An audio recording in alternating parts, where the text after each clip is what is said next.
Alors le but c'était de réfléchir, partager, échanger sur l'espérance au cœur du chaos. Comment vivre dans ce monde?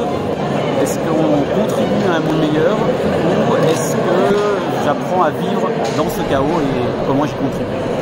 Alors on a vécu un moment très émouvant, enfin dans lequel on est passé à la fois par des phases de prise de conscience du monde dans lequel nous vivons, qui sont certaines prises de conscience qui sont nécessaires je crois, mais qui peuvent être un peu douloureuses, qui nous remuent.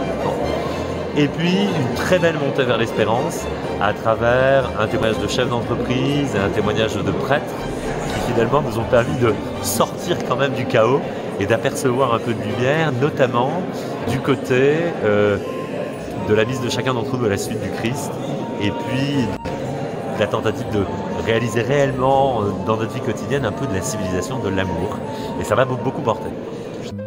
J'avais été très marqué quand j'étais jeune étudiant et jeune professionnel par un ancien directeur général d'Alcatel à l'époque, qui s'appelait François Delage de Meux, et qui disait toujours, c'était un chrétien, et il disait toujours, voilà, on est appelé dans l'entreprise à unir la compétence et l'amour.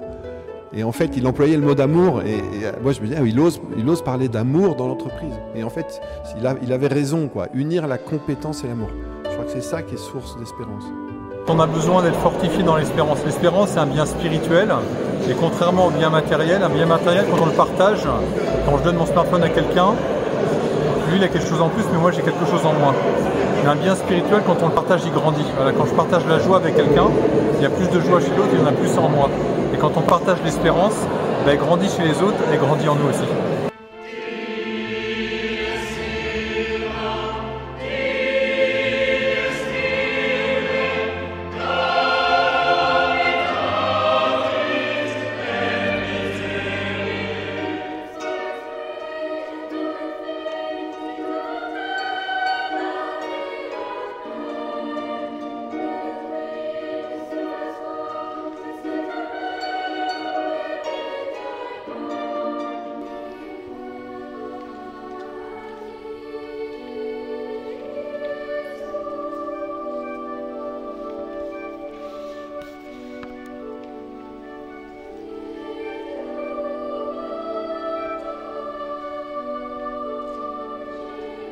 Ma joie, des moments super forts, d'abord de voir autant de monde, 200 dirigeants réunis dans une église, pratiquants ou pas, mais qui se posent des questions sur un peu le sens de tout ça, c'est déjà une première joie.